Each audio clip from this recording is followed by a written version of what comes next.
Tá começando mais um MetaTalk aqui, o quinto MetaTalk. E hoje a gente tem um convidado bem ilustre, que é o Alan Girão. E acho que eu vou passar a palavra para ele se apresentar. Eu acho que é melhor do que eu falar um pouquinho do Alan. Boa noite, pessoal. Eu sou o Alan, eu sou servidor público federal, eu sou analista em tecnologia da informação. Estudei com o Felipe na graduação, mas me interesso por programação bem antes da graduação. Fiz técnico na época do colégio. O Felipe, você não fez técnico de informática, não, né? Não, fiz em eletrônica. Eu fiz técnico de informática. No terceiro ano eu participei da Olimpíada Brasileira de Informática. Fui para a Unicamp, fiquei uma semana lá, fazendo um curso de programação avançada. Não passei para outra fase, então voltei. E aí depois eu entrei na graduação junto com o Felipe, fiz mestrado junto com o Felipe e me mudei para Brasília. Tive uma proposta para trabalhar em Brasília. E uma vez que eu estava em Brasília, trabalhando com o governo, eu resolvi fazer o concurso. E tem 5 anos que eu estou. Maneiro. Na verdade, é até um perfil um pouco diferente das últimas MetaTalks, porque até eu ia começar com a nossa primeira clássica pergunta: por que você escolheu o curso de ciência de computação? E no passado, na verdade, ele escolheu depois da graduação, e no seu caso foi bem antes. Na verdade, eu posso até mudar um pouco a pergunta: o porquê esse começo, esse início, por que computação desse início? E realmente, pelo visto, você gostou e acabou continuando. Mas teve uma razão inicial para começar com computação bem cedo? Então, para ser sincero, quando eu estava na 7ª série, eu não tinha nem computador em casa. Na 8ª série, fevereiro, no início da 8ª série, eu ganhei um computador. E antes disso eu tinha medo de mexer no computador. Era engraçado, eu ia na escola, tinha um computador lá e eu simplesmente não mexia. Não, vou estragar esse negócio aqui. E aí, quando chegou o computador em casa, eu comecei a futucar. Vou ver esse negócio aqui. E aí, brincando, eu ficava o dia inteiro no computador. E aí, quando eu fui pro segundo grau, tinha acabado de começar um curso técnico no meu colégio. E aí meu padrinho falou, o dia inteiro no computador. E aí, meu padrinho era programador também. Mas por que tu não faz esse técnico aí? Vai que tu gosta. E aí eu fiz. E no primeiro ano, quando eu tive lógica de programação, era um negócio muito natural para mim. E aí eu fui vendo e falei, pô, isso aqui é muito legal. Tu pode fazer isso aqui. Para mim é simples, funciona. E a minha primeira linguagem foi Pascal, no primeiro ano do técnico. E de lá para cá eu falei, não, beleza, eu gosto de fazer isso aqui, continuo fazendo. E tem 20 anos que eu brinco com código. Engraçado então, que, até por acaso, semana passada eu tava falando exatamente isso, porque tava falando das histórias das linguagens e hoje em dia não é normal encontrar alunos que aprenderam Pascal como primeira linguagem, e hoje em dia, agora com essa galera, não tem mais ninguém que aprendeu Pascal. Até você é um caso. Eu aprendi Pascal, cara. Eu aprendi com Pascal. O Bruno também é um caso, você, muita gente. No meu caso foi a SEM por causa da eletrônica, mas seu caso foi o clássico Pascal. Bem diferente. Bem diferente. Não, mas tinha um porquê, né? Sim, claro. Pascal também tem. Ela foi uma linguagem modelada para ensino mesmo, né? Ela é feita para te ensinar a entender ponteiro, esses negócios assim. E não é matematicamente correta, né? Exatamente. Porque ela não faz x igual a x mais 1. Tem dois pontos igual. Mas ainda de receber, de atribuir valor. Mas continua ainda tendo efeito colateral, porque característica de linguagem imperativa com função. Então não é bem matemática. Não, só porque a sintaxe não soa estranho para os matemáticos. Os matemáticos viram x igual a x mais 1. Mas e quando... Aí você escolheu, o caso, continuar a carreira, mas ter feito técnico te ajudou? Muito. Porque eu fiz Pascal, depois eu fiz Visual Basic, depois eu fiz C no terceiro ano. E quando a gente entrou e eu sabia, não, beleza, eu gosto muito disso aqui. Quando eu fui para a UBI lá, eu falei, não, beleza, alguma coisa certa eu estou fazendo. Então deixa eu continuar aqui. E no primeiro período da faculdade, a matéria era C. Aí eu, beleza, C tá aqui, já sei C. E eu, beleza, é isso aqui. E aí a minha surpresa foi aquele monte de matemática. Não que eu tenha me ferrado, mas era muito mais matemática que eu imaginava. Imaginava, não vou ver mais coisa de computação. Nos meus períodos você vê muita matemática. 4 cálculos, físicas, álgebras. Bom, engraçado é que tem um aluno que ele tá na dúvida, ele até tá trancando o curso e tá indo pro técnico. E até como você tá falando, assim, é bem diferente a forma que você vê a graduação quanto você vê o técnico, né? É outro foco, no caso. Exato, porque o técnico eu tive uma coisa muito mais abrangente. Além da programação, tive um pouquinho de banco de dados, tive um pouquinho de HTML, mas tive também um pouquinho de design, tive um pouquinho de manutenção de microcomputadores, de história da computação. Então teve uma coisinha diferente ali. Não foi, ele era mais focado em programação, mas eu tive outras coisas ali. Tinha redes também. E quando eu fui pra computação, mercado, né? Exato. Tinha que fazer estágio, alguns estágios, poderia ser simplesmente consertando redes de alguns lugares, algumas lan houses, por exemplo, tinha na época. Ainda funcionava como estágio. E eu sabia que eu queria programar. E eu, beleza, ciência da computação, acho que é o que eu quero. Tanto que na FRJ, não sei se o Felipe lembra, quando você escolhia, você tinha 3 opções. Acho que não sei nem se ainda é assim. Você tinha 3 opções. Normalmente as pessoas botavam as mais difíceis primeiro. A minha, se eu não passasse na primeira, eu não ia passar nas outras 2. A minha primeira era ciência da computação, que era mais fácil de passar do que as outras 2. Então, não fazia diferença. Eu sabia exatamente o que eu queria. E, assim, eu já conheço algumas coisas que o Felipe falou comigo também. Quando, depois da graduação, assim, você achou que a graduação foi o suficiente para você seguir para o mercado direto, ou você preferiu dar uma aprofundada maior, ou você ficou na dúvida? Então, é estranho, mas antes de eu saber que eu queria fazer computação, eu não era uma criança muito normal, eu diria. Eu falava na verdade, pessoas... a brincadeira é quem é da computação é normal, né? Então, eu falava com as pessoas que eu queria fazer graduação, mestrado, doutorado e ser professor universitário.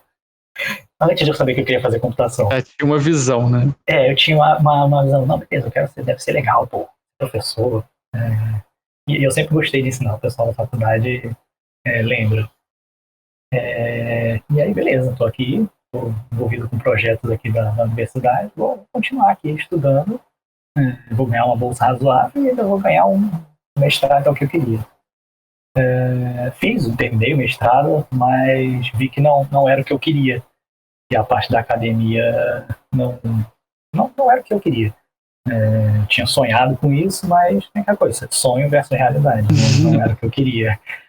E eu falei, não, então agora eu vou pro mercado. Não foi nem uma questão de se aprofundar, era uma questão que eu queria antes. Eu queria testar aquilo ali, né? Aí eu, não, beleza, vamos em frente.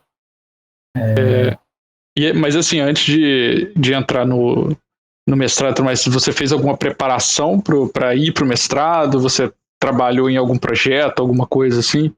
Que já te deu aquela visão mais acadêmica? Visão acadêmica eu não diria. Tipo, iniciação científica, essas coisas. Eu fiz uma iniciação científica, mas foi no 3º e 4º período, se eu não me engano. Me deu uma razoável visão da academia, mas não como eu acho que deveria.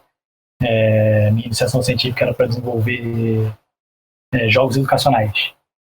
Então, não era uma iniciação científica de computação, era uma iniciação científica da física.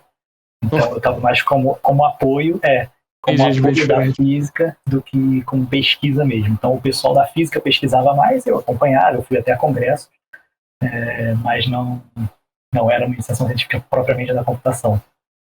Foi legal e tal, conhecer outras áreas, fazer esse intercâmbio, mas não era bem eu imaginava de iniciação científica, que talvez, se fosse na área da computação como uma área fim, assim, fosse mais apropriado. A do Felipe, por exemplo, deve ter sido mais apropriada do que a minha.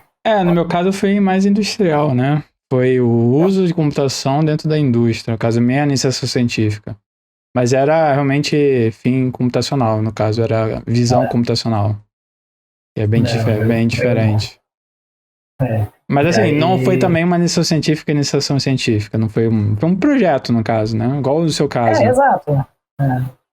Exato. E aí, depois, no quinto período, eu entrei no estágio. Ele quer que eu conte a historinha de por que eu entrei no estágio? Ou Não, pode contar. Vão ter. É uma conversa, pode É porque contar. eu sei a história.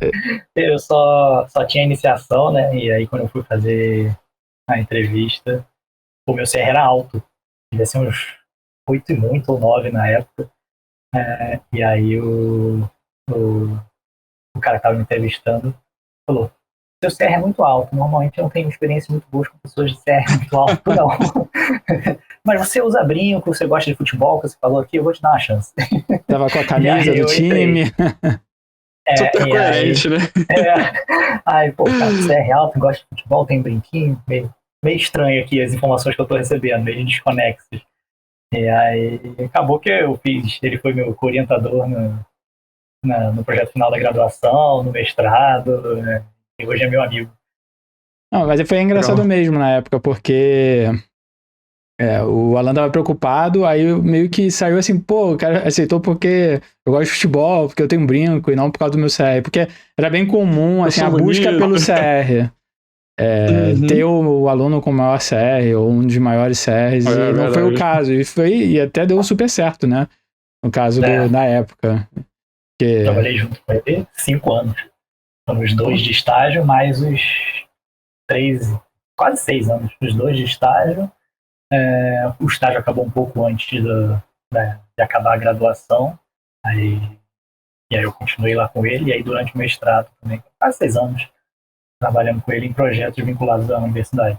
Mas no caso, o estágio te ajudou a decidir o que você queria para academia, ou o trabalho com a indústria? Ele te deu esse caminho? O que o estágio me ensinou muito foi orientação a objetos.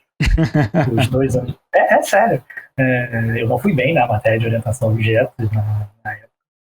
Era em Java. E eu comecei a fazer o estágio no quinto período e era tudo Java. Era um projeto da Petrobras e eu tinha que fazer tudo em Java. E aí foi que a orientação a objetos foi entrando na minha cabeça. Porque eu estava desde, sei lá, 2001 programando em Pascal em C. É verdade. E aí em 2006, 5 anos depois, cai a orientação a objeto para mim em Java. Não. E aí em 2007 eu comecei a trabalhar com Java. Aí que a orientação a objeto veio. Mas a ficha. É engraçado porque na base da porrada. Eu falo que orientação a objeto é muito difícil, porque só com computação 2 você não consegue entender. Você consegue entender a linguagem, Java, Smalltalk, ou Ruby, qualquer linguagem que você estiver usando como orientação a objeto, mas orientação a objeto de verdade é muito mais complicado. Até difícil pra cacete. Eu não sei se Java ajuda. Simplesmente porque ela é toda orientada a objeto. Você não tem... não é tão os paradigmas assim. Então, talvez se você conseguisse fazer algo com o Python, você consegue fazer o script e, quando precisa, orientação a objeto. Quando o Java faz tudo sem orientação a objeto, acho que pode confundir mais do que ajudar a entender. Pô, mas isso é uma discussão que tem na academia. Qual é a linguagem melhor para computação orientada a objeto? É difícil. Porque também... Não, é difícil. Eu não acho que Python seja muito bom em orientação a objeto para ensinar. Aí se você pensar Java é mais limpo. Aí se você pensar no Ruby, o Ruby é no mesmo caso de Smalltalk, que é diferente do Java. Ele é, no caso, muito extremado e tudo é O. Aí começa a ter confusão demais. Aí Java ainda tá pior a situação. Ele é híbrido. Ele tá um pouco no imperativo, mas ele tem algumas características de linguagem imperativa, mas não tem. Aí, cara, até hoje a gente não achou a solução para isso e a gente acaba adotando Java mesmo e paciência. Eu acho que conceitualmente é mais fácil ser Java. É uma linguagem, para quem teve C, primeiro, é uma linguagem muito parecida com C, a sintaxe muda muito pouco. Verdade. Então, não sei, talvez C++ realmente fosse melhor, mas não acho que seja. Acho que mas com certeza não é melhor.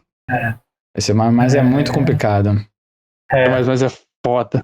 É porque só se você pensar que você pode escolher qual é a vinculação das variáveis, ou seja, tem paradas que, dependendo, você não funciona o polimorfismo, dependendo como você define a variável, porque ele aloca na pilha tem umas paradas muito loucas, assim. É muito poder então. pra entender naquele momento, na segundo ou terceiro período. Problema de herança múltipla, tem 1 milhão de coisas.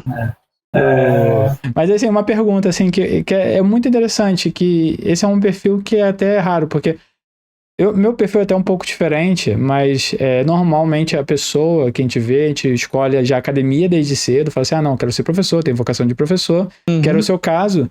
Aí beleza, você entrou no mestrado, naturalmente, e tá fazendo um monte de projeto pra fora.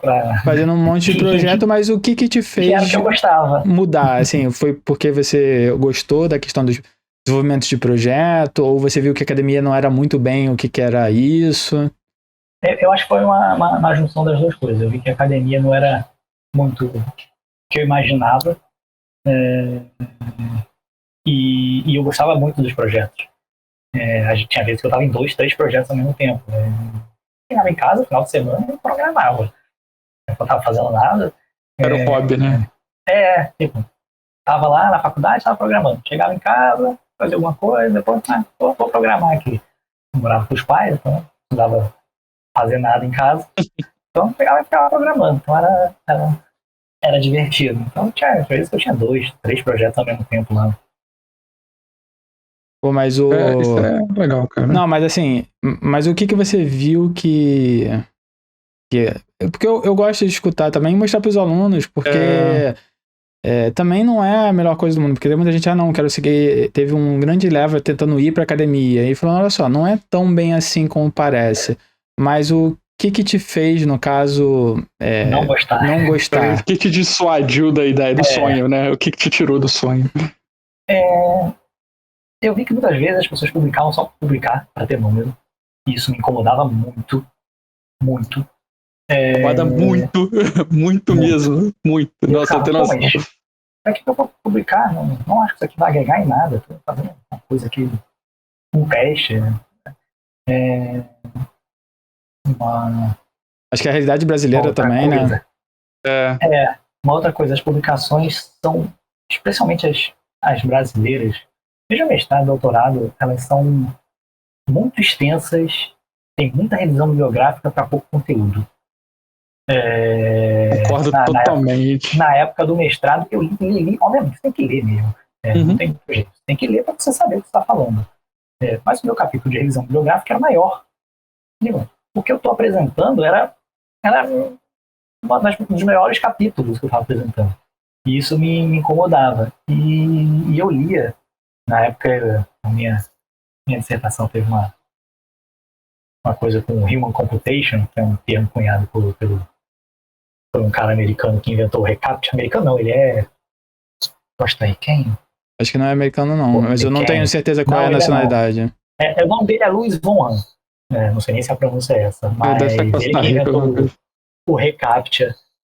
Eu fui ler a tese de doutorado dele na época. Era um negócio muito simples, né? Tipo, introdução, conclusão, e no meio eram 5 capítulos com 5 artigos que ele já tinha publicado. Um do reCAPTCHA, outro do Google Image, que é um algoritmo dele lá. E aí eu vi as dissertações, as teses aqui, eu tava, não bate. Não gosto de ver assim, sabe? E uma outra coisa que às vezes me incomodava era que você tinha que lidar mais, às vezes, com pessoas do que com a técnica. Tinha que meio que fazer um peso ali para não afetar o ego de ninguém. Era um milímetro para machucar as outras pessoas. E eu acho que essas 3 coisas me fizeram falar, você quer se meter nisso mesmo? Tem certeza? Tem certeza? Codificar é tão legal, você fica ali sozinho, no seu fone, programando. Isso quando você não for falar times. Quando você não for falar com o cliente, né? Porque pode ser o caso. No seu caso, você falava muito com os clientes. Eu sempre falei muito com o cliente. Tinha Mas eu não tinha problema com o cliente. Não sei. E aí essas coisas foram minando a minha vontade, sabe? E aí eu falei, não é pra mim. Eu sou mais prático, eu sou mais direto. Pra mim nada mais direto do que programar. Só vai fazer aquilo que tá ali programado e acabou. Mas eu acho engraçado, é muito boa essa discussão, e eu lembro muito bem que o seu orientador, até, Alan, discutia exatamente esse ponto, que na aula lá de gestão de conhecimento, falando que os artigos você tinha mais tempo fazendo fundamentação teórica do que fazendo a proposta. E eu lembro muito bem falando que os outros de outras áreas não eram bem assim. Era computação, algumas outras, assim, mas computação tinha essa característica de perder muito tempo. Isso me incomoda até hoje. Que aí fica muito tempo escrevendo as mesmas coisas que os outros artigos escreveram, e quando você vai escrever a proposta, já perdeu 50% do seu tempo, podendo reescrever o que você já escreveu 50 mil vezes. Mas mas essa é uma discussão muito, muito boa. Acho que valeria até um metatalk só disso tranquilamente, para discutir os problemas da academia, mas isso é bem legal ter levantado. Mas, por curiosidade, só para a galera entender, eu falo muito sobre computação humana, e por acaso eu falo muito também sobre especificamente essa tese de doutorado aí o Pedro falou que é da Guatemala. Guatemala, eu sabia que era um país ali da Central. No caso, o que tratava lá do seu mestrado? O meu mestrado, ele tinha uma área lá de pesquisa que era uma coisa diferente, era a sabedoria das multidões. Não sei se você lembra. Sim, claro. Tinha um grupo de pessoas que tinham a sabedoria das multidões, e que era, não sei se eu lembro, tem tanto tempo, que dado que as pessoas estejam isoladas no que tange aquele contexto, a escolha da maioria, desde que estejam com todas as informações necessárias, a escolha da maioria normalmente é a melhor escolha. E aí eu fui ver vertentes que tinham interseção com isso, e Human Computation era uma delas, que era quando você botava pessoas para fazer serviço que a máquina ainda não era tão boa para fazer. Então você meio que distribuía, e as pessoas faziam as suas micro-tarefas e juntavam. Então o que a multidão ali fazia era um pouquinho diferente da sabedoria das multidões, mas tinha uma interseção. Então é a mesma coisa que o turco mecânico da Amazon fazia. Não sei nem se ainda existe o turco mecânico. Ele separava uma tarefa em micro-tarefas para poder juntar. Algumas delas eram de transcrição de áudio. A cada 5 segundos de áudio que dava lá, você transcrevia e ganhava, sei lá, $1 centavo, uma coisa assim. Não lembro qual era o valor, nem o tempo, mas ela dividia em muitas tarefas, então a Amazon conseguia ganhar dinheiro transcrevendo textos, simplesmente submetendo, alguém submetia lá o áudio de 1 hora, em alguns minutos estava transcrito ali, porque um monte de gente estava fazendo ao mesmo tempo vários pedaços daquele áudio. Então foi mais ou menos alguma coisa assim, só que voltadas para teste. Então meio que dividia um software em pequenos pedaços, e cada pessoa fazia um teste, avaliava um teste, tinha umas sacadas ali para descobrir bugs. No caso aqui é bem difícil, né? Porque como você vai distribuir o teste, sabendo o contexto do teste, tem vários problemas, subproblemas. De vídeo, né? E não dá para todo mundo. Então é aquilo. Uma das coisas das multidões é que tem que ser as pessoas que tenham o mínimo, que consigam fazer o mínimo ali. Então eu só distribuí entre pessoas de computação, não distribuí com uma pessoa que não entende nada, não consegue nem usar um computador. Eu preciso de pessoas que entendam minimamente aquele contexto para poder fazer alguma coisa a respeito. Entendi. Mas você estava com vários projetos e tal, e que acabou te calhando de bater na Brasília ou começar a trabalhar com projetos lá? Então, todos os projetos que eu trabalhei durante a universidade, todos eles foram governamentais. Trabalhei com a Petrobras, trabalhei com a Eletrobras, eu trabalhei com o CERP, o Ministério do Planejamento, e eu trabalhei com a Guarda Municipal do Rio. E no final do mestrado eu estava com um projeto da Guarda e um projeto do Planejamento. E o pessoal já tinha uma pessoa lá da FRJ, já estava em Brasília trabalhando. Engraçado, eu tinha vindo 2 vezes a Brasília, eu tinha odiado o Brasil. E eu simplesmente não gostava. E na época eu estava namorando, minha esposa passou no concurso e ia ser alocado em Brasília. E aí, uma semana depois, o mesmo cara que me entrevistou no estágio, que ainda era meu chefe na época, no projeto, falou: aí ela, estou precisando de alguém em Brasília, quer?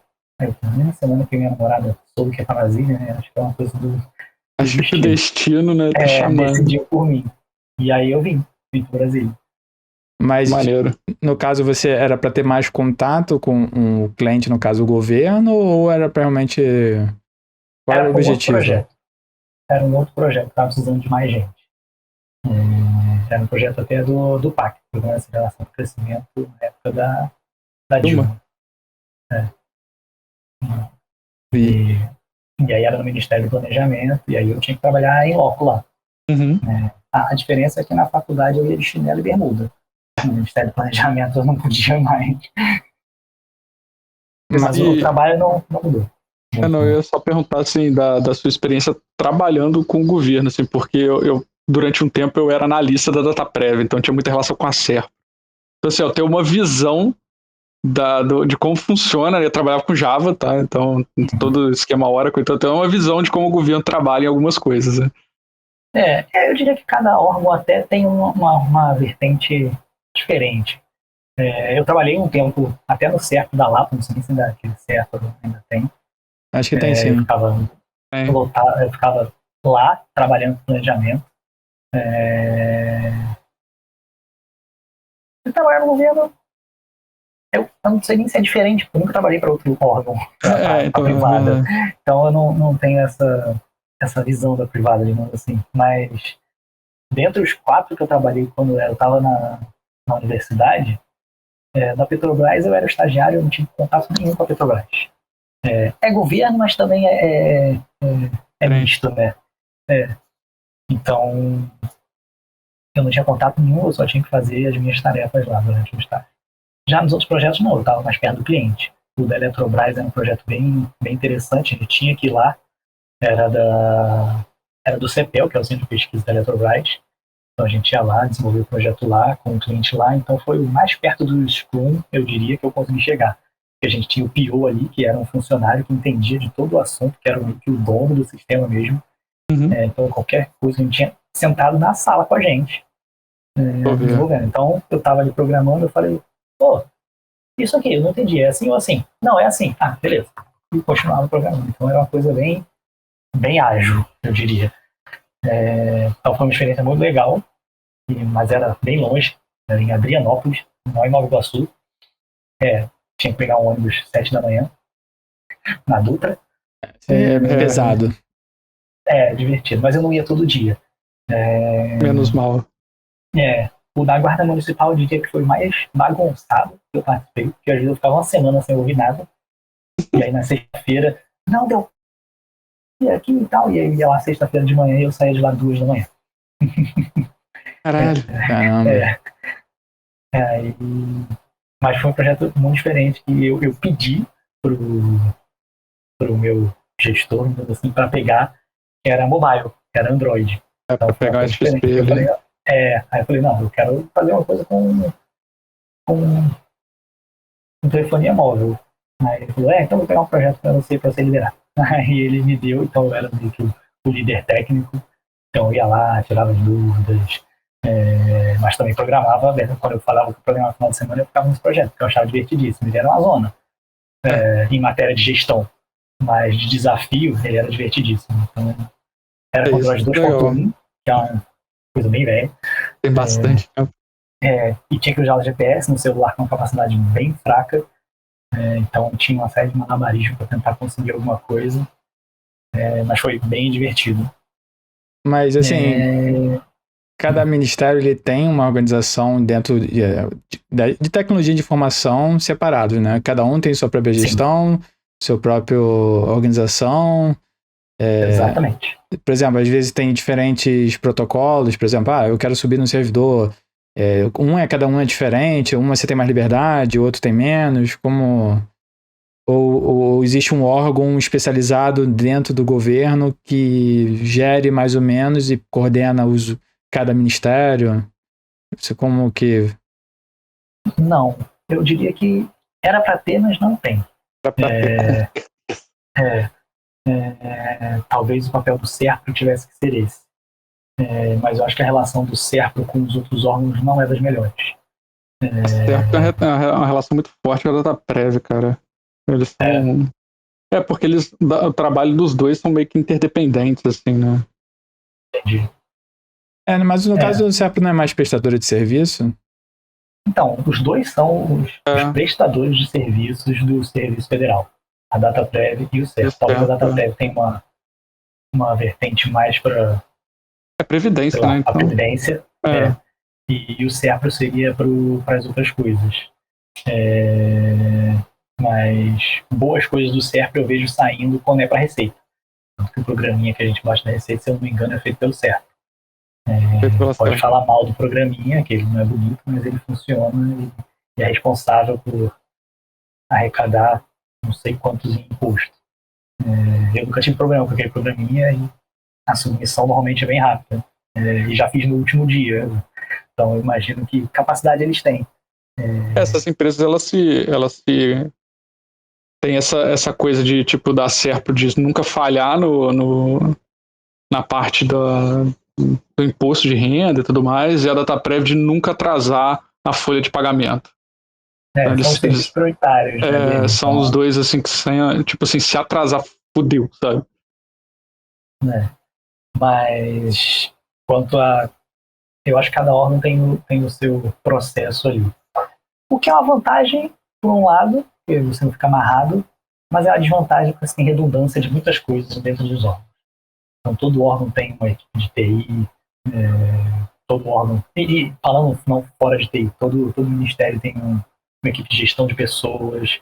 A estrutura é basicamente a mesma, tirando as partes das políticas, mas uma estrutura, uma espinha dorsal ali, todo órgão tem igual. Então eu diria que talvez se tivesse um órgão central, eliminaria um gasto desnecessário. Mas cada órgão entende melhor a sua realidade, também tem esse lado. Os órgãos são bem diferentes. Pode ser também que acabe virando uma politicagem para poder ter alguma solução de tecnologia ali dentro dos órgãos, se sendo descentralizado, você não tem tanto, vai ser a prioridade daquele órgão, no caso, né? Pode ser, você consegue priorizar algumas coisas, mas no governo tudo é por licitação.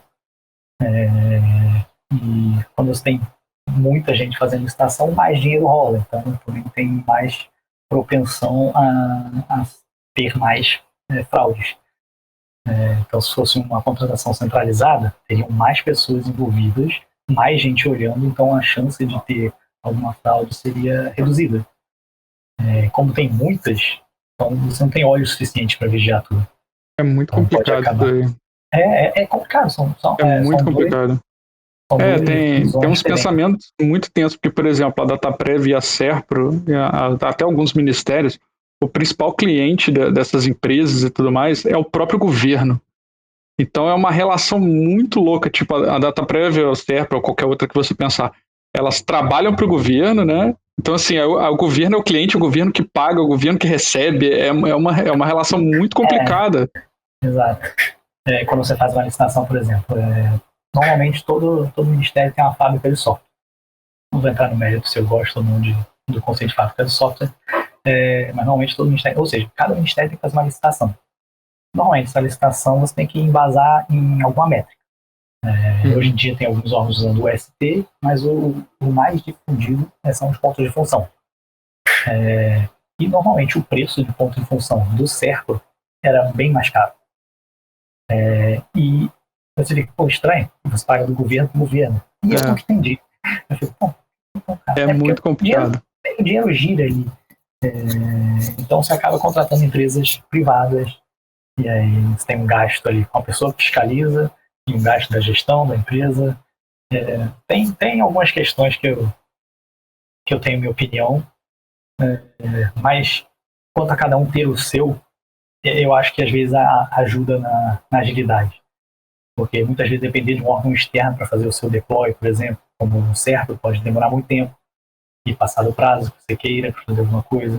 Às vezes é uma coisa tão simples que você faria ali, de depender de uma coisa externa, que tem que abrir um OS, uma ordem de serviço, para ser realizada, tem um prazo, tem que olhar no contrato, tem que ser fiscalizado. Então, tem ônus e bônus, eu diria, dos dois modelos. Mas só por entender melhor, cada ministério órgão tem uma pequena fábrica de software para soluções internas, rápidas ou tal, e caso realmente precise... Não necessariamente. A fábrica de software pode fazer sistemas de políticas públicas enormes. Por exemplo, o Bolsa Família. Mas em alguns casos ele faz a licitação, em outros casos ele pega a fábrica interna? Não, é sempre licitação. A questão é que a licitação pode ser de uma fábrica de software para fazer todos os seus projetos genéricos, ou pode ser uma licitação por projeto. Eu nem tenho visto mais tanto por projeto, mas, por exemplo, licitar por projeto, você provavelmente consegue um preço melhor e você tem um escopo definido. O ruim é que não é ágil. Então, se você mudar a sua política pública ali no meio do caminho, como é que você fica? Então, você contrata. Já era. Então, você faz um contrato ali de uma fábrica de software nas linguagens Y, X, Z. Você tem os seus projetos ali das suas políticas públicas a serem feitos. Projetos internos, que às vezes para melhorar a comunicação também tem que ser feito. Então, tem... No caso, os analistas seriam para organizar isso, né? Então, os analistas, a minha carreira é para você fazer o processo de contratação e fiscalização desses contratos. Não só de fábrica de software, mas, por exemplo, se você precisa de um servidor, tem que fazer a compra de um servidor. Se você quer ter o seu servidor ali on-premises, porque o governo ainda não está na fase da nuvem. Então, você tem que ter o seu servidor ali on-premises. Você tem que fazer um contrato de telefonia. Por exemplo, todos os ramais que tem que ter. Então, você tem que fazer a licitação, fazer o contrato para ser licitado. Você não licita, é o pregão eletrônico. Mas você faz o processo de contratação, depois que tem o processo da contratação, você faz a fiscalização. Compra de computadores para as pessoas usarem, também cai na minha carreira. Mas o que? Licenças de software, de banco de dados, dos servidores, dos próprios Windows, dos computadores, normalmente vem junto. De Office, que todo mundo usa. Então, licenças de computador de programa também cai na gente. E a gestão disso, né? Planejar. Então, a contratação e a fiscalização, os dois coisas. E é por isso que a estabilidade, nesse caso, é importante. Você está mexendo com dinheiro e você não pode ficar a bel prazer do político que está ali, provavelmente, ocupando um cargo muito acima de dinheiro, você. né? É muito dinheiro, tem que comprar. Milhões e milhões. Um servidor ali. Quanto custa um servidor? É só você pensar, a licença da parte toda executiva. Quanto isso A internet, que vem, você é provedor de internet do Ministério, cai da gente. Por exemplo, tem que ter a sala cofre, a licitação da sala cofre, da instalação física. Parede, a prova de fogo, a prova de inundação, com alarme, aquilo tudo. Também cai sobre... eu vou falar sobre a gente, mas eu nunca mexi com isso não, tá? Mas aparece para alguém lá, né? As pessoas... a minha carreira é para isso. E, assim, beleza. Então, tem esse mar de coisas aí que você listou e assim, se olhando para trás, assim, vendo a faculdade, né, como você fez, tudo que você passou, e até o concurso, né, chegando no concurso, você acha que ela te preparou bem, assim, para, não, vou fazer isso, eu tenho uma base boa para estudar para esse concurso aqui, e ela te preparou bem para realizar efetivamente o trabalho que você faz hoje, assim? Você acha que deu uma base legal? Eu diria que o meu concurso até foge um pouco da nossa área de estudos principal. A gente fez computação, mas tinha muita programação, tinha rede, banco de dados, mas gestão não tinha tanto. Verdade. Então, e a prova que eu fiz caía muito o quê? COBIT, PMBOK, ITIL. Eu passei por isso também. Então, eu tive que estudar sozinho. O que a faculdade me deu foi, você sabe aprender. Exatamente. É isso que a gente vem reforçando, né? Todas as entrevistas que a gente teve, o ponto principal da faculdade é você entender como aprender, né? Exato. Então, e cada um tem seu modo de aprender. Por exemplo, nessa época do concurso eu estava vendo muito vídeo. Porque eu botava ali o vídeo e ficava trabalhando. E aí o conteúdo ia entrando ali mesmo que em background. Osmose, né? Entrava ali de algum jeito. E obviamente depois em casa eu revia, via com mais calma, via numa velocidade maior, ia anotando, fazendo alguns cards. Então foi um jeito que funcionou para mim. Eu não estudei muito tempo para esse concurso, mas eram muitas vagas. Então eu não fiquei bem posicionado, digamos assim, eram 300 vagas.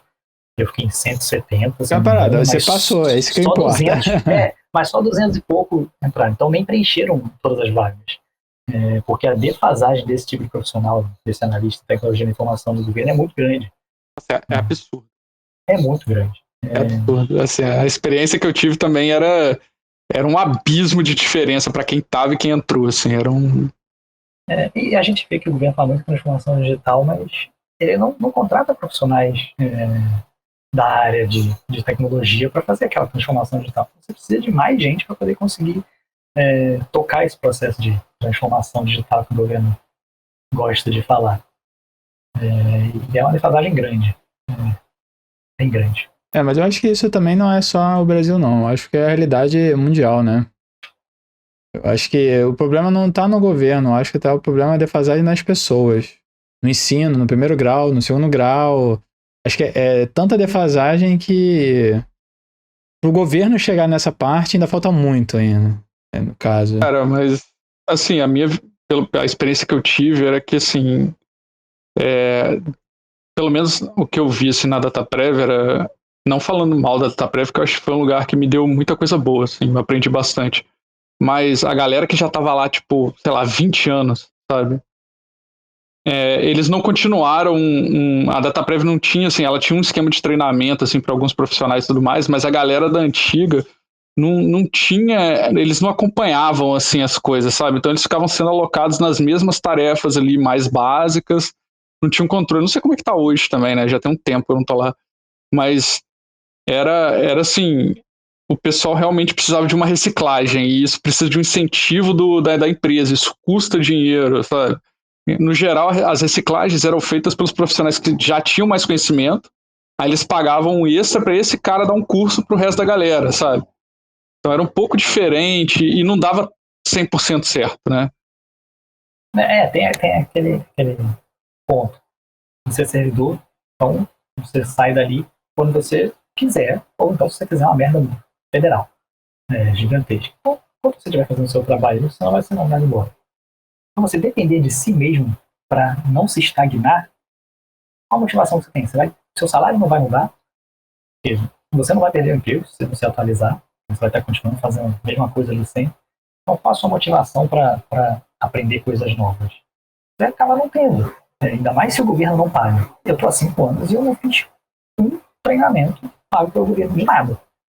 Então, toda a atualização que eu tive que fazer, eu fiz por conta própria. Então, é delicado. O governo está sem dinheiro, digamos assim, não paga o treinamento profissional, então o profissional fica defasado e o profissional também não se motiva. Exatamente. Tem porquê. Mas você, na verdade, até é engraçado que você conhecia mais ou menos esse cenário, você conhecia essa perspectiva, mas o que te motivou a prestar o concurso? Então, muitas vezes você vai na inércia. Eu estava trabalhando para o governo já, vi que eu estava ali, beleza, eu estou aqui, o que você vai fazer? Eu estou aqui, faço. Vou para outro lado, vou fazer um concurso, já estou aqui. Então eu simplesmente fiz o concurso para continuar no mesmo lugar onde eu estava. Mas acabou que eu optei por trocar. Eu vi que tinha um projeto mais interessante em outro lugar, então eu fui para outro lugar até para conhecer coisas diferentes também. E às vezes você ganha algumas inimizades nesse processo, mas acabou a conversa mais outra. Mas no caso, eu até sei a resposta, mas eu vou deixar. Existe algum plano de carreira? Será que o mestrado te ajudou? O doutorado poderia te ajudar, né, dentro do ministério? Algum bônus, assim, né? Então, normalmente, para algumas carreiras, por exemplo, na carreira de vocês de professor, provavelmente se você tem um mestrado e doutorado, seu salário aumenta bastante. A minha carreira, o mestrado e doutorado, não me dá 1 centavo a mais. E, sei lá, me deu meio ponto em 300 na hora do concurso, como prova de título. Não sei se o pessoal sabe, você tem a pontuação, mas quando você vai apresentando título, você ganha pontos extras de acordo com o edital do concurso. No meu concurso ele me deu muito, muito pouco. Então o meu mestrado, o meu concurso me ajudou 0. Obviamente me ajudou com a minha formação, obviamente, mas matérias, sei lá, de dinheiro e de ponto ali no concurso não me ajudou em nada. Não mudou minha colocação só para eu ter o título de mestre. Mas tem algumas carreiras sim, umas carreiras até mais científicas. O tecnólogo. Tecnologia, como que é o nome da carreira? Eu esqueci. Tem uma carreira que tem isso. Do MCTI, se eu não me engano, tem uma carreira específica do Ministério das Comunicações. Não sei nem se o nome desse, Ministério das Comunicações, Tecnologia também tem. Da Empresa Espacial Brasileira, se não me engano, também tem bônus bem grandes. Das universidades mesmo, eu acho que mesmo não são centros mais científicos mesmo, Exato. né? É um pouco diferente o foco. Exato. Mas eu acho que depende, assim, dentro do órgão, ele tem mais de uma carreira. Sim, então, sim, tem. Exemplo, o Jardim Botânico. O Jardim Botânico tem mais de uma carreira. Tem esse tecnologista, não lembro exatamente o nome, tem outro, tem, por exemplo, carreira do magistério. E pode ser que dentro, não necessariamente você vai. Tem que ver a carreira de qual que você está prestando um concurso, no caso, né? E minha carreira é uma carreira que a gente chama de transversal. Ela é vinculada ao Ministério da Economia hoje, antigo Ministério do Planejamento, mas ela é uma carreira para você ficar distribuído em órgãos da esfera federal. Não é uma carreira específica, por exemplo, de um ministério, por exemplo, ou de uma agência. Eu sou da ANEEL aqui, então você vai ser ali da ANEEL. Não, minha carreira é para você ser distribuído entre os órgãos. Justamente para você fazer essas licitações, esses contratos que têm que ser feitos. Muito específico. Mas nunca foi o que eu quis dessa carreira. Então, por isso que fazer isso que a minha carreira faz, que é analisar, fazer os contratos e fiscalizar os contratos, nunca foi algo que eu quis fazer. Então, eu sempre procurei lugares em que precisavam de alguém que não fosse para isso, fosse para fazer o que eu chamo de mão na massa, para poder fazer algumas coisas que, muitas vezes, para você contratar alguém, vai dar muito mais trabalho, para fazer um serviço específico de algumas coisas, algo mais gerencial, algo mais rápido, que não precisa da burocracia toda da fábrica. Então, eu estou sempre procurando lugares onde eu possa exercer o que eu aprendi na faculdade, que é o que eu gosto de fazer, que eu faço há muitos anos, que é programar, para poder dar vazão a algum projeto que as pessoas precisem mais rápido. Maneiro. Mas então, esse é um ponto importante. Então, dependendo da carreira, vale a pena ser para academia. Dependendo da carreira, no caso, não vale, né? Então, exato. Mas é engraçado que acaba que se você pegar a carreira com mestrado, dá mais ou menos o mesmo valor da carreira que não tem tanto incentivo. Na média, é mais ou menos, os valores são bem parecidos. Isso, inclusive, com a carreira do magistério. Então, os valores é bem similares, né? Uma vez que você trabalha com contratos, você tem que ganhar razoavelmente bem. Porque senão a pessoa vai pagar propina para aquele servidor. A pessoa vai ser corrompida, né? Não tem jeito. Ela vai ser corrompida, exatamente. É a mesma coisa. Por que paga-se tanto para alguma carreira? Porque a pessoa tem que ganhar bem para poder falar e bater de frente com outra pessoa que ganha bem também e não ser corrompida nesse processo. Entendeu? Exatamente. Então, você tem que ganhar bem porque primeiro que você mexe com essa é a discussão forte, né? Que tem tudo, assim, até pra polícia civil tem essa discussão, né? Por que o policial é corrompível, né? Porque o salário do cara, pra ele arriscar a vida é muito baixo, então... Exato. Por exemplo, se for comparar com uma polícia militar com a polícia civil, o salário e quantos provavelmente são corrompidos, provavelmente tem uma discrepância enorme, que é provavelmente proporcional à discrepância do salário. Porque com um salário pequeno você tem que se virar. E aí acaba sendo uma pessoa suscetível à corrupção. Então não tem esse. Então você tem que ganhar muito difícil. Razoavelmente. Não tem muito jeito. E você mexe com contratos de milhões. Provavelmente algumas pessoas tentam, as empresas provavelmente tentam. Acesso muito privilegiado ali a uma... acesso privilegiado a uma série de informações. Então, mas, por curiosidade, você pode acontecer de você ser transferido, pode ser... Ou você troca dentro do órgão, fica em Brasília mesmo? Porque tem gente que acaba perguntando isso, né? Porque fica com medo de ser transferido. Por exemplo, o caso do militar tem muito isso, né? A minha carreira específica, ela tem metade do salário, digamos assim, é uma bonificação se você está basicamente ali na esplanada. Então, se eu perder essa bonificação, eu prefiro sair porque não vale a pena ficar.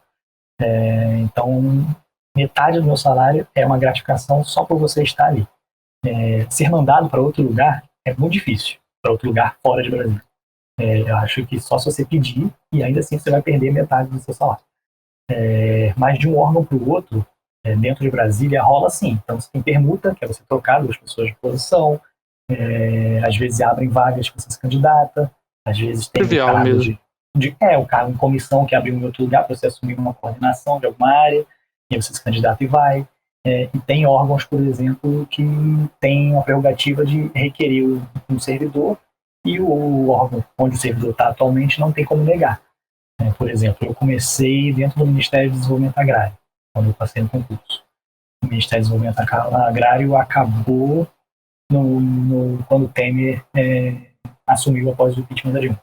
E aí ele virou uma secretaria especial. Não mudou muito, simplesmente mudou o nome, mas a estrutura continuou mesmo. E quando o presidente Jair Bolsonaro entrou, extinguiu o ministério e colocou a gente junto dentro do mapa do Ministério da Agricultura. Então eu tive em 3 lugares basicamente, mas fazendo ainda assim a mesma coisa, mais ou menos, tendo as mesmas políticas, não tendo as mesmas coisas.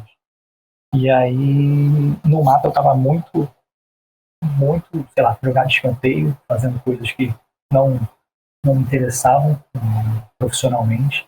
E aí eu comecei a catar. Então teve um processo seletivo interno da Casa Civil, da presidência, para falar a verdade.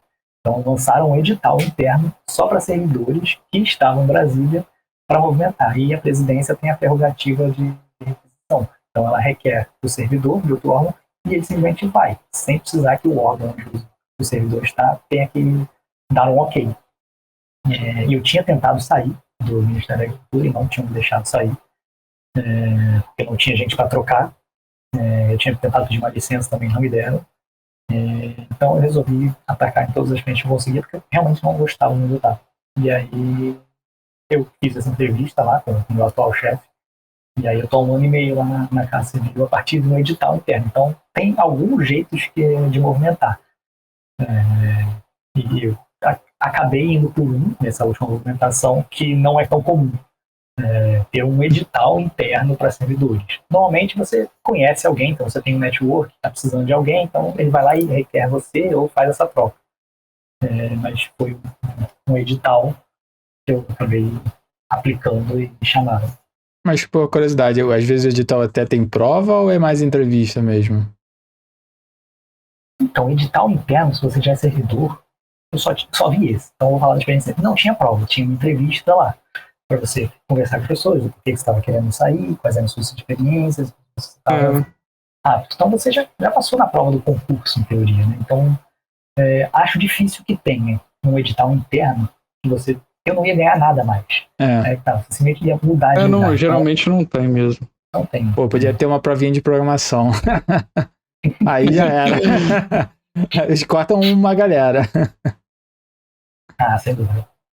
Porque o foco da minha carreira Sim, não é outro. É parte de gestão, no caso. Apesar de no concurso é de gestão cair um pouquinho total.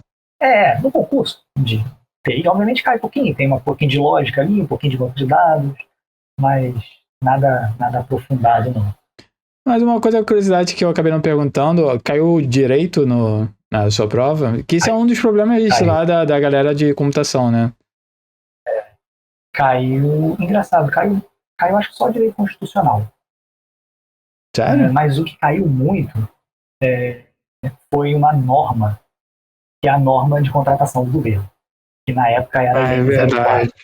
Então a N04 era quem rege as contratações de TI no governo federal, era uma instituição normativa do Ministério do Planejamento. Então essa foi muito cobrada. Pô, mas faz muito sentido cobrar, né? Claro, você vai fazer aquilo ali. Ela tem, essa norma tem um processo lá, BPMN, de como tem que ser feito. Tem online no Ministério do Planejamento, você clica lá, do visagem feito bonitinho. Você clica, você vê os documentos que tem que ser feitos, de cada etapa. Então aquilo ali você tinha que estudar e tinha que saber tudo. E aquilo ali era o coração. E aquilo ali é o coração de quem trabalha, realmente fazendo o que a carreira pede. Gerencial, né? Então é aquilo ali, aquela instituição normativa. Ela tem atualizações, normalmente quando ela tem atualizações, tem cursos na ENAP, que é a Escola Nacional. Um órgão público que é uma escola, e você consegue fazer uns cursos EAD e até presenciais lá.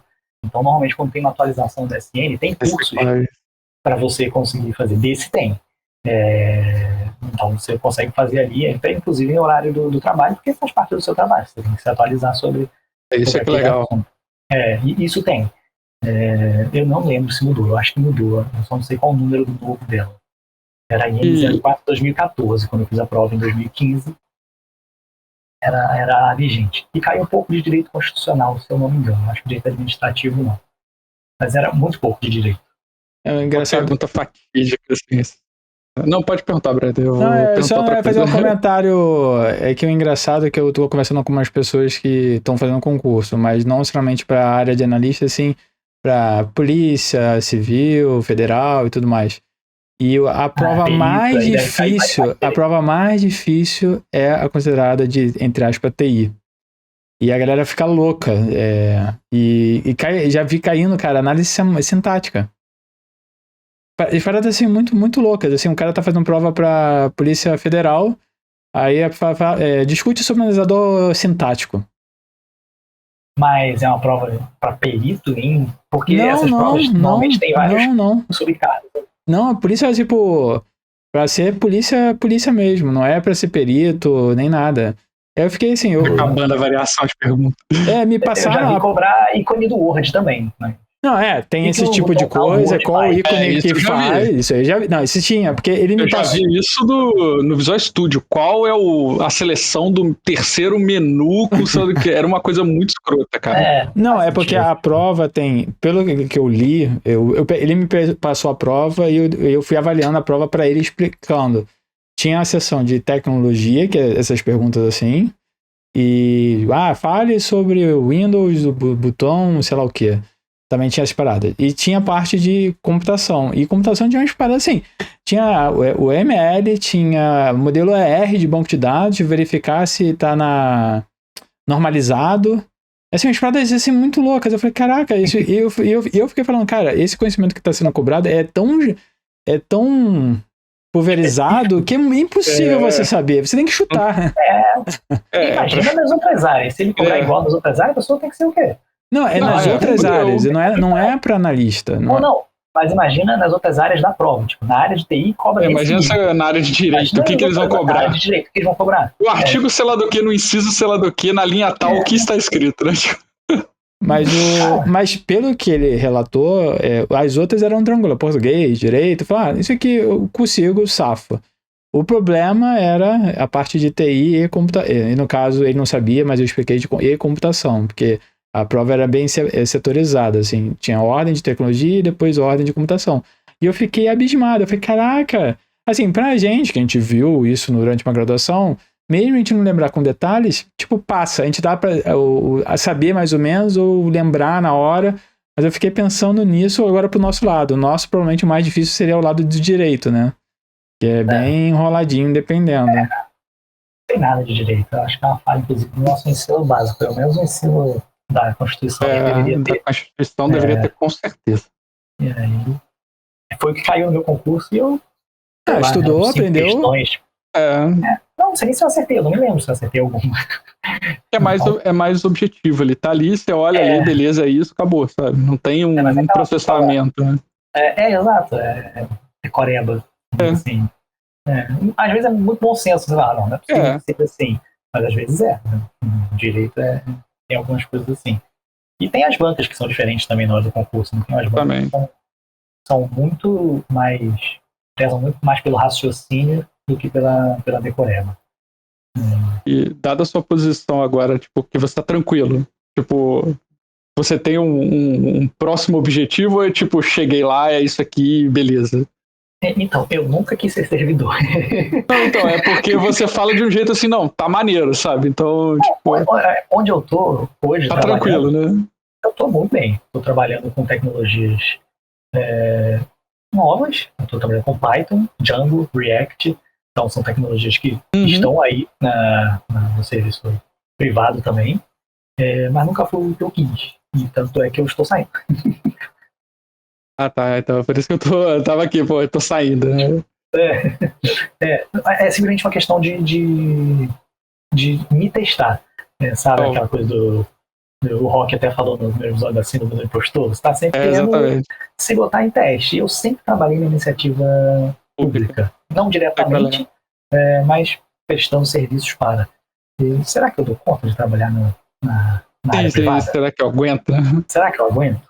Mas então foi por isso que você falou pra ele assistir o outro pod, né? O outro podcast. O Felipe, né? O Felipe falou pra assistir. Dá uma olhada, eu acho que vale a pena, cara.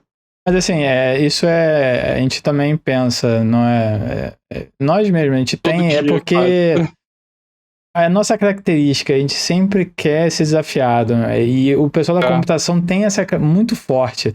Então, eu tava conversando com um ex-aluno meu e ele, tipo, ele tá migrando assim, cada país é um ano. Agora ele tá na Espanha, inclusive eu vou chamar ele, acho que nos próximos Metatalks. E a gente gosta de desafiar, tipo, a gente quer saber coisas mais novas, e ainda mais que eu conheço o Alan faz muitos anos e é o mesmo perfil do que o meu. Eu quero aprender, é meu hobby. Então isso... Se eu não tô aprendendo, tá errado pra mim. Se eu não tô aprendendo alguma coisa nova, é que eu tô legal, fazendo alguma coisa errada. Então... Isso que é ruim. E você fica pra baixo, cara. Quando você fica parado ali, você começa a ficar, porra, que saco, sabe? E é uma coisa que eu vejo que, se eu não me mexer muito no serviço público, vai fatalmente acontecer. Você vai ficar pra baixo. Eu vou ficar ali e vai se acomodar. Vai se acomodar, exatamente. Vou me acomodar. Mas isso também, no caso, a gente também é servidor público, pra gente acontece a mesma coisa. Se a gente não tá... movimentando ou inventando algum problema, daria pra ficar estagnado tranquilamente. Sim. Mas tem uma série de vantagens também, tipo, o salário no primeiro dia ali do mês, as férias. Tem estabilidade, né? Estabilidade. Tem uma série, foram 7 anos que eu passei em Brasília, trabalhando no governo, muito tranquilo, tipo, situação de vida. Tinha casado, então é aquela coisa, então tinha experiências novas na minha vida pessoal. Agora já estou há alguns anos casado, estou procurando desafios profissionais. Não estou querendo ter filhos, não. Daqui a pouco aparece a esposa dele. Como é que é? Não tô sabendo disso, não. Então, você acaba procurando coisas para você se movimentar, porque ficar estagnado, você tem que sair da zona de conforto, não adianta. Se você continuar na zona de conforto ali, você não vai evoluir. Mas eu acho que daria até um outro Metatalk, assim, a gente discutir essa computação como hobby. E essas pessoas da nossa turma, o Bruno e algumas pessoas que conheço, não são todas, acaba tendo isso, e isso é um diferencial muito grande. Você vê uma pessoa que tem a computação como hobby e a pessoa que não tem computação como hobby. É outra parada. É interessante isso. Um exemplo muito claro foi a época do ex-Covid, né? Você lembra, né? Eu tava, tipo, muito broxado. Você tava, tipo, porra. Aí, não, projeto aqui, estamos fazendo, pega pra fazer isso aqui. Cara, foi 3 dias fazendo lá. Que maneiro, porra, tá ficando foda e tal. Sabe que, tipo, do nada, assim, tipo, foi muito... É foda, sabe? A gente vai ficando meio... Mas você não programava durante o seu dia de trabalho? Não, é porque dando aula, a gente programa aleatoriamente, né? Quando você não consegue, tipo, tirar, não, vou ficar só fazendo isso aqui agora, sabe? Não é muito assim. É como hobby, mas, tipo, no meu tempo livre, se eu já tô programando profissionalmente, eu não fico programando. Eu acabo não programando, porque cansa, uma hora cansa. E você um pouco diferente, né? Tem 8 horas por dia que já com cara no código, no meu tempo livre eu vou fazer o quê? Vou meter mais a cara no código. Tem pessoas que não, tem que aprender mais, tem que fazer coisa.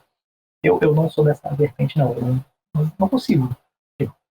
Se eu não estivesse programando, como eu fiquei um tempo sem programar no governo, eu programava em casa.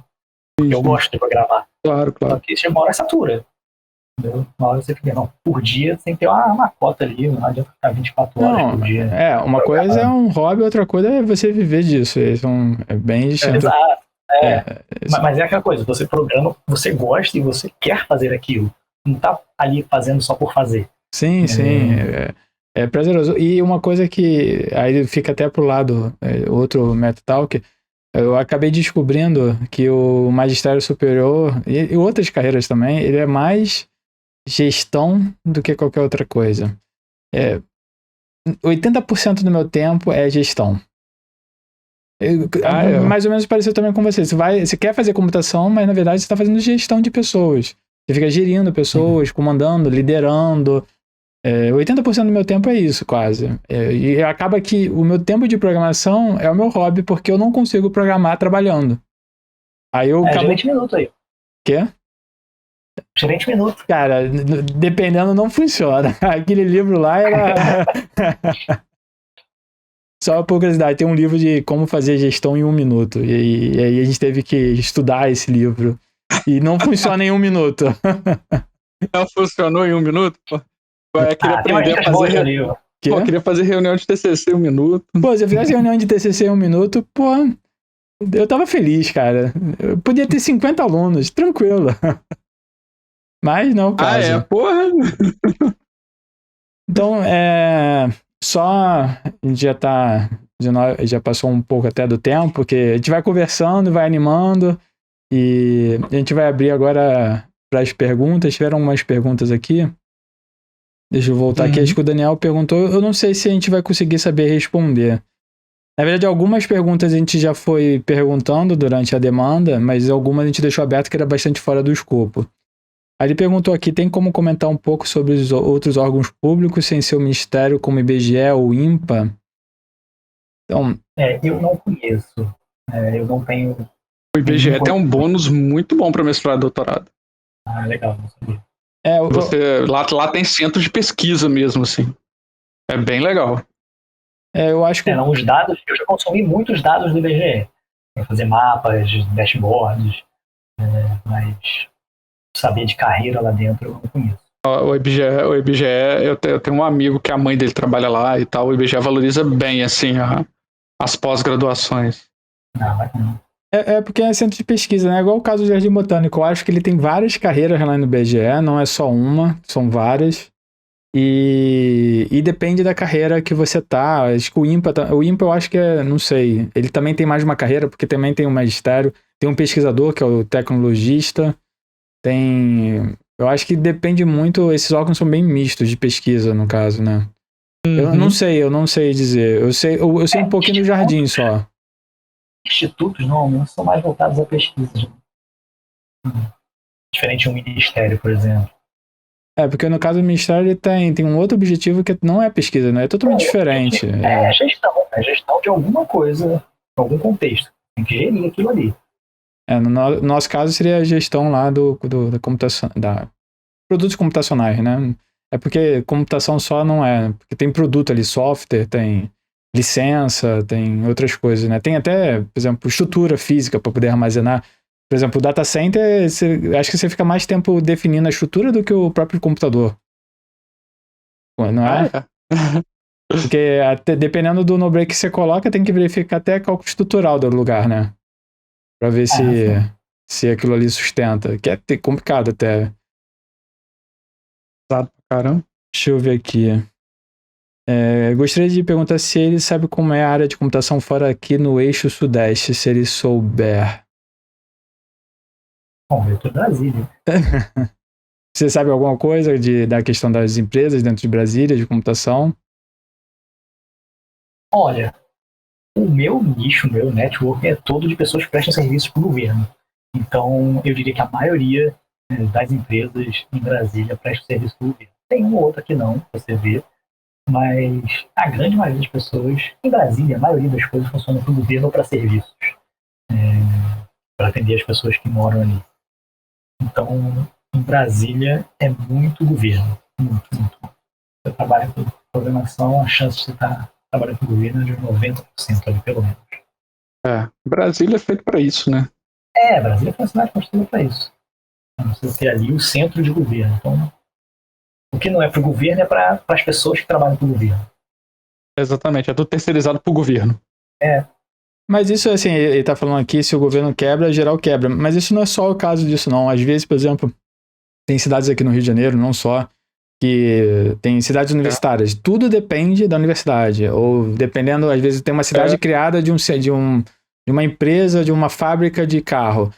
Toda a cidade gira na fábrica. Se a fábrica quebrar, a cidade quebra. Então é a mesma coisa do Distrito Federal, né? Se o governo quebra, tudo ali gira em torno do governo, né? A cidade foi criada para isso. Tem cidade que surge por causa de fábrica, por causa de Macaé, quando a Petrobras saiu lá, acabou a cidade.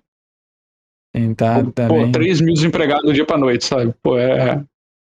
A Ford, quando saiu agora, só a fábrica tem 5 mil funcionários. Saiu, 5 mil desempregados instantaneamente, sabe? É difícil, cara. O que Mas se o governo quebrar, fodeu total. Eu fico sem emprego. Mas isso aí é todo mundo. E não vai ser só o pessoal público, não, o privado também. Acaba todo mundo. Mas assim, o que eu sei, assim, dos outros eixos sem ser o Sudeste, é que existem alguns polos de computação, né, espalhados no Brasil. Eu sei que, por exemplo, acho que tem um no Ceará, que é muito forte. Paraíba tem um muito forte. Paraíba. Tem um o centro da DataPrev na Paraíba era fortíssimo, assim.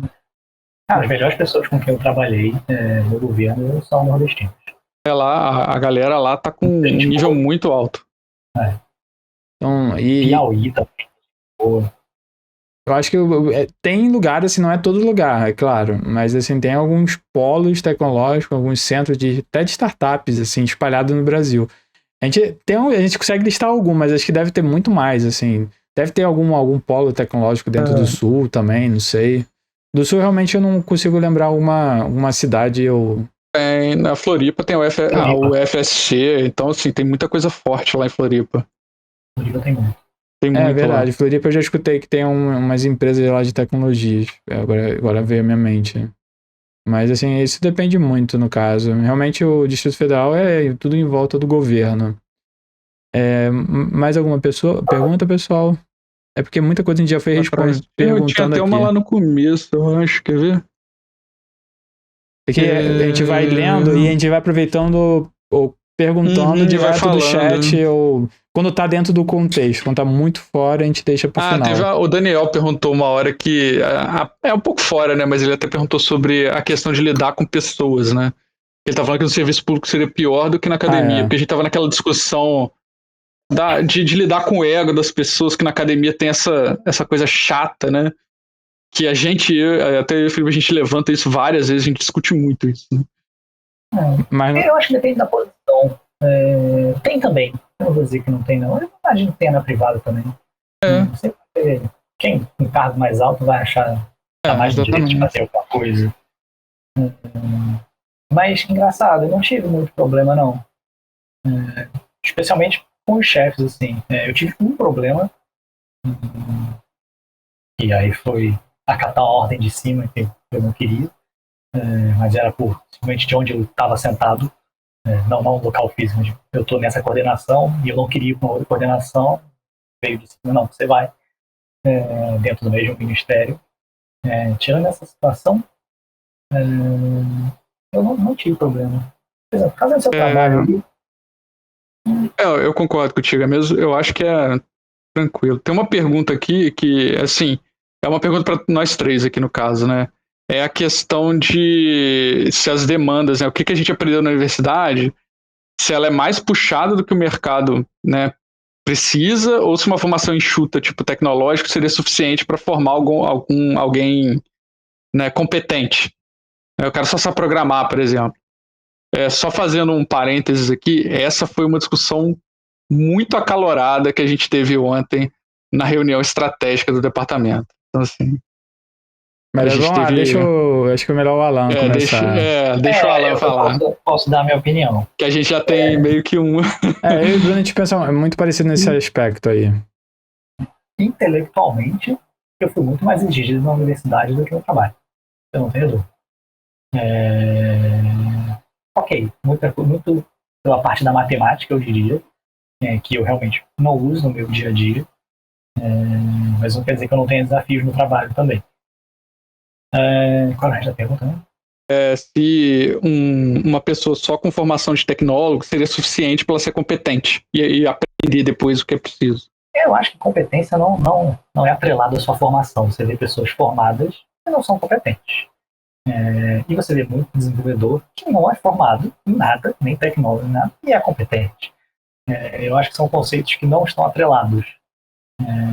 Eu acho que a base que a universidade me deu foi muito boa para eu ser uma pessoa competente hoje. Não importa qual o problema, se é computação, exatamente. Se é Exato. Gestão, então, qualquer coisa tá valendo. Exato. Então é uma questão mais da pessoa mesmo do que da formação. Não conheço, não posso opinar no curso tecnólogo, mas conheço pessoas que são desenvolvedoras sem formação e que são boas. Então eu acho que um curso de tecnólogo seria suficiente para a pessoa ser competente, ou mesmo nenhum curso, desde que a pessoa se esforce, corra atrás e aprenda o que eu tenho que aprender. Então, esse é meu ponto de vista. Não sei se vocês têm um ponto diferente. No caso, eu tenho um pouco diferente, levemente, mas é mais ou menos essa ideia. Assim, eu acho que a formação acadêmica não está correlata com isso, como você falou. Não tem a ver. Eu acredito que o papel da universidade já mudou, e na verdade é porque o problema não está na universidade, o problema ainda está na sociedade, e o problema está em muitas outras questões que aí a universidade é o último ponto, entendeu? Então é muito mais complicado.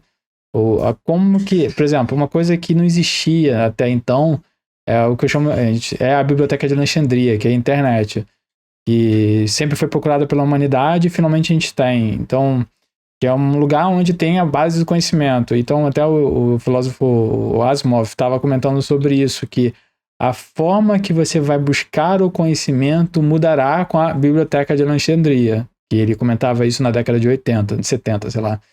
E a forma que a gente vai buscar o conhecimento vai mudar. Então, eu acredito, e eu já vi filósofos discutindo sobre isso, que a busca, a forma que você vai aprender vai mudar nos próximos anos, vem mudado, onde você vai buscar a resolução do problema, do conhecimento, quando houver a necessidade. É claro que você precisa de uma base, você precisa ter a capacidade de pensar, de criticar, que isso não é estimulado no primeiro ou segundo grau, infelizmente. E isso vem mudando. Então, eu vejo que por isso não é correlato, no caso. Então, poderia ter uma pessoa muito boa que poderia vir do jornalismo ou uma outra área que não é afim e ser muito bem em computação, que está acontecendo muito, a gente estava até comentando isso com os outros professores, por causa da pandemia, está acontecendo muita gente das outras áreas se demandarem e tá fazendo bootcamp para jornalistas, para irem para computação para ter emprego, que não está tendo nas outras áreas. Exatamente. E eu acho que a grande vantagem na universidade é que, na pior das hipóteses, você vai ser você já vai ter uma ótima base. Então, você consegue garantir o mínimo. Você não necessariamente, no caso, no nosso curso, não vai aprender tecnologia. É muito pouca, no caso. Mas você tem a capacidade de você aprender com a tecnologia e você no caso, está preparado não só a ser programador, e sim você está preparado para ser um arquiteto, um engenheiro. Talvez para você construir um cara sozinho, se tornar um arquiteto, é muito difícil. O cara tem que ter uma base muito boa para poder chegar lá. Então, o cara entender compiladores, entender como funciona embaixo dos panos. Por exemplo, talvez um cara de uma outra área, ele vai ter que lutar tanto para poder aprender, e no caso, o cara já com essa base já tem isso garantido. Ele vai estar com aquele domínio. É claro que tem 80% dos trabalhos você não vai precisar disso. Você vai precisar realmente de programador, de um tecnólogo, vai ser de um técnico e tudo mais. Mas aquela outra porcentagem, para construir aquele cara sozinho, é muito difícil. E no caso, na universidade, no caso do nosso curso especialmente, que a gente fez, no caso que eu ministro, ele garante que o cara está preparado para ser o programador, ser um arquiteto ou não ser um gestor, no caso. Eu penso mais ou menos nesse sentido, Alan, entendeu? Então, eu acho que o Bruno compartilha um pouco com a minha ideia, porque exatamente a gente discutiu muito acaloradamente isso ontem. Ontem a gente teve época do DCC ele está criando, só para falar rapidamente, a gente está fazendo algumas estratégias para como o curso deve seguir e tal. E a gente teve essa discussão e a gente levantou esses pontos, né? Então tem até uma amiga minha que falou comigo, né? Porque ela está assistindo, não está conseguindo comentar no chat. Ela não tem conta, ela estava falando que ela tem um amigo, né? Que o cara é italiano e trabalha numa multinacional de indianos, e fala que ele tem muita dificuldade porque a base dos caras é tão boa que nos problemas complexos o cara não consegue acompanhar, né? Porque a base dele da universidade não foi boa. Então, existem problemas e problemas. É o que a gente falou ontem, né? Bom, tem necessidade de programadores no mercado, muita, sabe? E existem também necessidade das pessoas que vão resolver os problemas bizarros, os caras complexos, o cara tem que saber a matemática, o cara tem que saber a física por trás, o cara tem que saber um monte de coisa. Então, assim, existem duas vertentes hoje em dia, e nem todo mundo que entra em computação, ela segue nessas né? Ou o cara vai ser o cara foda, né? Mas tem gente não, tem gente que só quer ser programador. O cara quer entrar ali, sentar, programar, passou o serviço, ele faz e tá de boa, sabe? Então a gente tava, né, tentando... A gente tava tendo essa conversa e ainda a gente ainda tava falando, pô, tem diversas empresas agora que ela, tipo até a Google, né? Ela nem pede mais seu diploma. Ela só quer saber o seu nível técnico em determinado quesito ali e acabou, sabe? Então, é o próprio jeito dela, a sua capacidade. Exatamente. Tem várias formas de medir capacidade, né? E a gente estava tendo essa discussão sobre o papel na universidade dentro dentro dessa nova realidade, né? Que as pessoas não precisam mais da universidade para aprender certas coisas. O cara abre um vídeo ali no YouTube e vai tomar aula, de repente, melhor que a minha, sabe? Então, ou a sua aula vai estar lá. Pode também, sabe? Então não tem... Essa discussão foi bem longa, umas 3 horas nesse negócio ontem. Então... Eu acho que pra gente encerrar, a gente já passou até bastante. Já passou bastante. Já extrapolou bastante o seu tempo. A gente não ficar te prendendo aí. Pra não ficar te prendendo. Só tem mais uma do Daniel. Só por pura curiosidade, se tiver tempo, dentro do Ministério da Ciência e Tecnologia, é mais interessante pra nós ou é igual às outras? É uma boa pergunta. Realmente eu não sei responder. Sim, eu nunca estive lá. Tem gente da minha carreira lá, fazendo as mesmas coisas que fazem nos outros ministérios, mas tem uma carreira específica, eu não sei o nome. Mas eu não sei o nome e não conheço ninguém, então eu não tenho como te responder. Mas eu imagino que sim. Tem carreiras específicas de ciência e tecnologia lá, que provavelmente tem mais afinidades com as coisas da universidade do que com a parte de licitação e contratos. Eu também não faço ideia, assim, do escopo. Na verdade, muita coisa, como eu falei, aprendendo com você. Eu não sabia de muita coisa que estava acontecendo, como acontece, e você acabou explicando pra gente. E até vai ajudar muita gente até a tomar decisão se realmente é o caminho que quer seguir ou não. Às vezes tem muita gente que gosta dessa parte de licitação, analista, isso é bem legal. O básico de computação para você fazer essa licitação você tem que ter, porque na hora de especificar aí o contrato, você tem que colocar informações ali, requisitos que precisa ter. Então, o mínimo ali você tem que entender pelo menos do assunto. Talvez não tão aprofundado, mas tem que saber do assunto. E a minha carreira não é a única, então tem várias carreiras. Por exemplo, na carreira de perito, deve ser uma prova muito mais cabulosa, e o seu trabalho provavelmente vai ser um trabalho muito mais... demanda muito mais do que você é. Só pensar em perito de segurança. Exato. Show CSI no caso. Mais ou menos. Não é bem assim, porque existe um romance. Não vai ter aquele zoom de 2000x na foto, infelizmente. O zoom com resolução infinita. A BIM deve ter cargos ali. Deve. Isso daí deve ter uns cargos bem legais. Muito divertidos de trabalhar. Mas a gente não tem dados porque provavelmente tudo meio fechado lá. Então, acho que a gente pode encerrar por aqui. A gente também já extrapolou muito tempo. Foi igual o caso do último podcast. O último e do penúltimo. Vou fazer um deploy aqui em produção. O último deu 2h10, eu acho, cara. Foi muito bem grande. Cara, eu queria agradecer, Alan, muito obrigado pela participação, eu acho que foi muito agregador, os alunos estão aqui falando bastante aqui no chat, e assim, na verdade até é muito bom ter esse perfil seu, raro de encontrar, e mostra muita coisa e ter esse conhecimento também dessa parte do governo é bem legal, é um caminho a seguir, né, para eles. Sim, sem dúvida. É uma opção. A questão de saber se é a sua. É bom você ter essa visão para você conseguir escolher um bom embasamento. Sim. Então, Alan, muito, muito obrigado. Foi um prazer tê-lo aqui.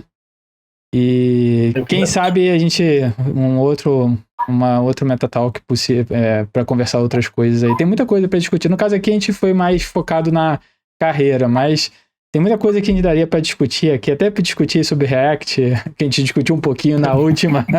A gente acabou passando um pouquinho do tema, discutir se o Angular era melhor que o React e tal, fazer esses metatalks polêmicos. Essa treta, né? Eu só mexi com o AngularJS, então o Angular 2 para frente eu não tenho opinião. Tá bom? Melhorou. Só podemos falar isso, tá melhor. Então, obrigado aí, galera, que tá Beleza. online. Tem 20 pessoas aqui online no Twitch. E ainda vão ter vários aí assistindo e vão agradecer aí a participação lá. Eu vou fechar aqui, Eu galera. agradeço a oportunidade aí. Valeu. Obrigadão, Valeu. pessoal. Obrigado mais uma vez.